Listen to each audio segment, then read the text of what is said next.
Kingston, Jamaica, August 1978. It was 2 a.m. The city was mostly quiet, except for distant sounds of music and occasional cars passing. Bob Marley couldn't sleep. He'd been having nightmares lately, memories of the assassination attempt 2 years earlier. Sometimes the only thing that helped was walking. If you love discovering the untold stories behind music history's most incredible moments, please like this video and subscribe to our channel. Hit that notification bell because we uncover the hidden gems that shaped the legends we know today. Bob walked through the streets of Kingston, his guitar case slung over his shoulder. He always carried it. Music was his companion, his therapy, his voice when words weren't enough. He walked toward the harbor, following streets he'd known since childhood. The air was warm, humid, thick with the smell of sea salt and vegetation. Then Bob saw him. On the old harbor bridge, a man stood on the wrong side of the railing. He was young, maybe mid-20s, thin, wearing a torn shirt and jeans. His hands gripped the railing behind him. He was looking down at the dark water 50 feet below. Bob stopped walking. His heart started pounding. He knew what he was seeing. He'd seen it before, years ago, when a friend from Trenchtown had done the same thing. That friend hadn't survived. Bob walked slowly toward the bridge. Carefully. He didn't want to startle the man. "Brother," Bob called out softly. "Beautiful night, yeah?" The man's head turned sharply. "Stay back. Don't come closer." Bob stopped about 20 feet away. "I'm not coming closer. I'm just standing here. What's your name?" "Doesn't matter." "It matters to me." The man stared at Bob. Even in the dim streetlight, Bob could see tears on his face. "Why you care? You don't know me." "I don't have to know you to care," Bob said. He sat down on the bridge, right there on the pavement, and set his guitar case beside him. "I'm not going anywhere, so if you're gonna jump, I'm gonna be here watching, and I'm gonna remember your face for the rest of my life. You okay with that?" The man looked confused. "What are you doing?" "Sitting. My feet hurt from walking. You mind?" I'm trying to." "I know what you're trying to do," Bob said calmly. "But you haven't done it yet. So while you're deciding, maybe you could tell me why." The man's grip on the railing tightened. "You wouldn't understand. Try me. Everything is broken. My life, my family. I lost my job. My girlfriend left. I have nothing. I'm nothing." Bob nodded slowly. "Yeah, I felt like that once." "You?" The man laughed bitterly. "You're Bob Marley. You're famous, rich. Everyone loves you. You know who I am? Everyone knows who you are. Then you know 2 years ago, people tried to kill me. Shot up my house. I was hit. My wife was hit. My manager almost died. You know about that?" The man nodded.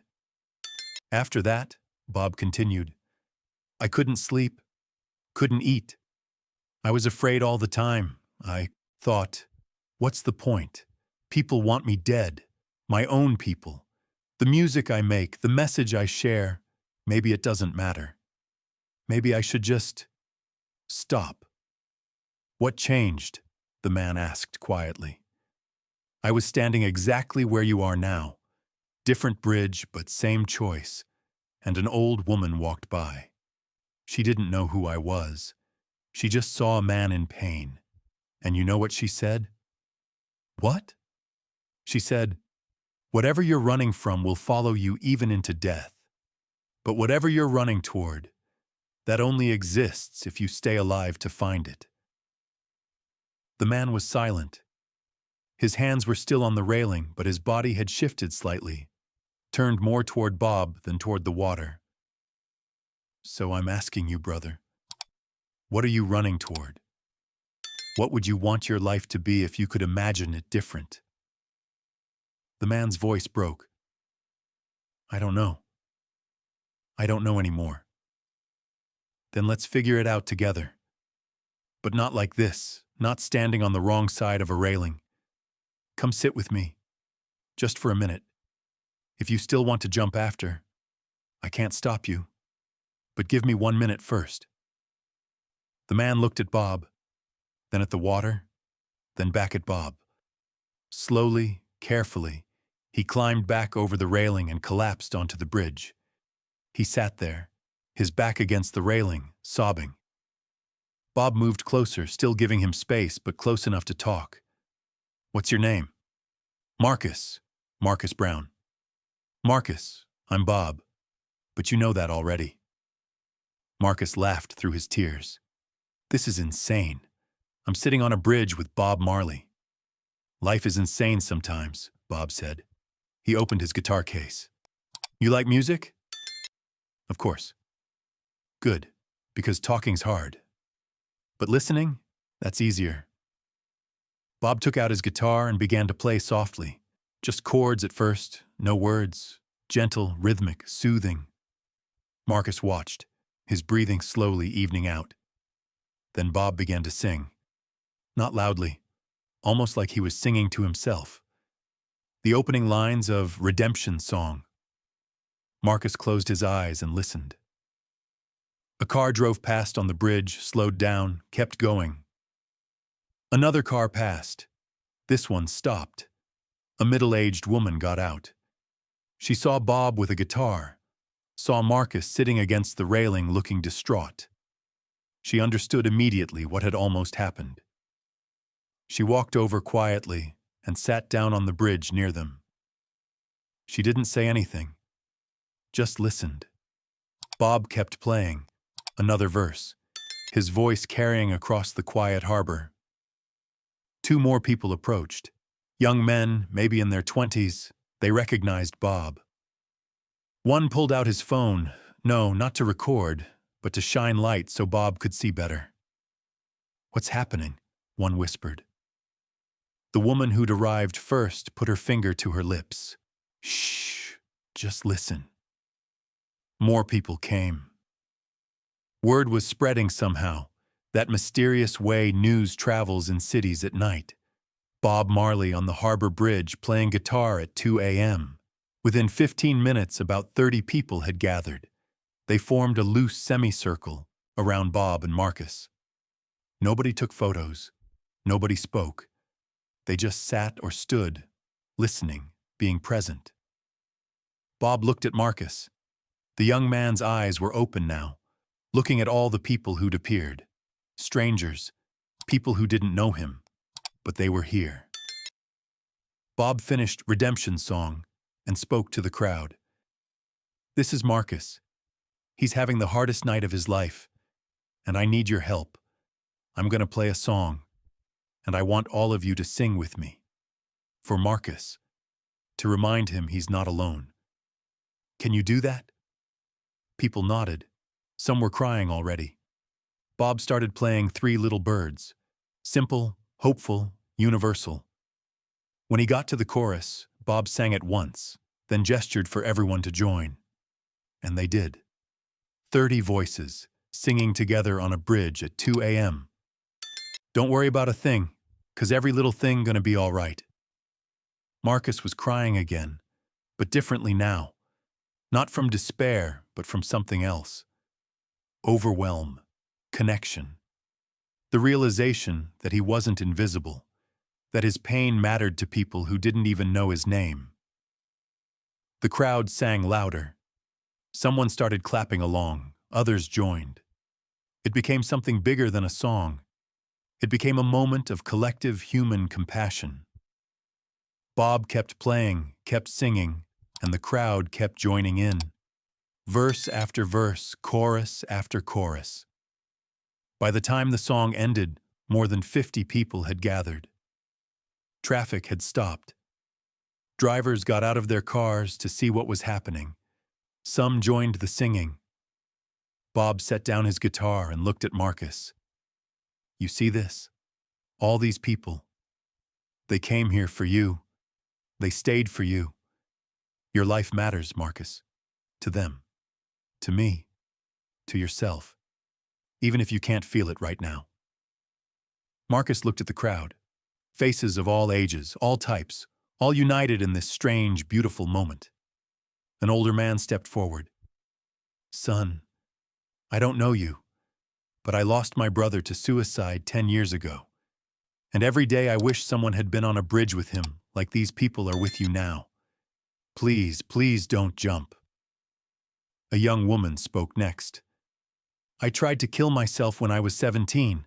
I'm 30 now. I have a daughter. I would have missed everything. Please stay, please. One by one, people shared their own pain, their own survival, their own reasons for being glad they'd stayed alive when they'd wanted to die. Marcus listened to all of them, and then he spoke, his voice shaking. I didn't think anyone would care.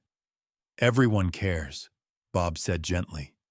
You just couldn't see it from where you were standing, but now you can. Look around. These people are here because you matter.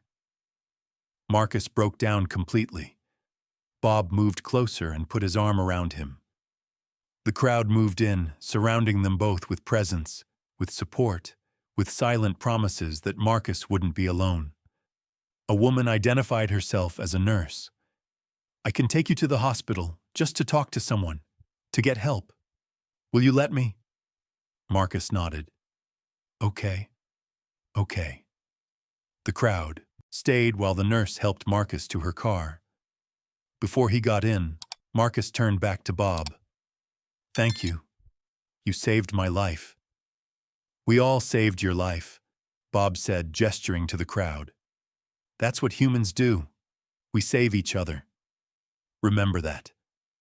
Marcus got in the car. The nurse drove away. The crowd slowly dispersed, many of them hugging each other, crying, processing what they'd just witnessed. Bob packed up his guitar. A man approached him. Mr. Marley, I'm a reporter for the Gleaner. Can I write about this? Bob thought for a moment. Yeah, but don't use my name as the headline. Use Marcus's story. Tell people that suicide is a permanent solution to temporary problems. Tell them to reach out, to talk, to ask for help. That's the message. The story ran 3 days later. Community saves young man on Harbor Bridge. It mentioned Bob Marley was involved but focused on Marcus, on mental health, on the importance of community intervention. The story went viral before viral was even a term. Radio stations discussed it. Churches talked about it. Schools used it as a teaching moment about mental health and suicide prevention. Marcus Brown spent 2 weeks in psychiatric care. He got medication for depression. He started therapy. When he was released, Bob had arranged a job for him at Tough Gong Studios, doing basic maintenance work. Nothing glamorous, Bob told him, but you'll be around music, around people who care, and sometimes that's enough to keep going. Marcus worked at Tough Gong for 3 years. He never became famous, never became a musician, but he became stable, healthy, happy even. In 1981, when Bob Marley died, Marcus was one of thousands who attended the memorial service. He stood in the back, crying, holding a sign that said, "He taught me that every little thing gonna be all right." And he was right. 46 years later, Marcus Brown is 71 years old. He runs a suicide prevention hotline in Kingston. He's helped hundreds of people who've stood where he once stood. On his office wall is a photo from that night in 1978. Blurry, taken by someone in the crowd. It shows Bob Marley sitting on a bridge with his guitar, surrounded by dozens of people all singing together. Under the photo is a quote Marcus wrote. Bob Marley didn't just make music. He made moments that saved lives, mine included. Every year on August 15th, the anniversary of that night, a small group gathers on Harbor Bridge. They bring guitars. They sing 3 Little Birds. They remember that music can heal, that community can save, and that every life is worth fighting for. Disclaimer: this story is a dramatized narrative inspired by Bob Marley's documented compassion and his use of music as a tool for healing.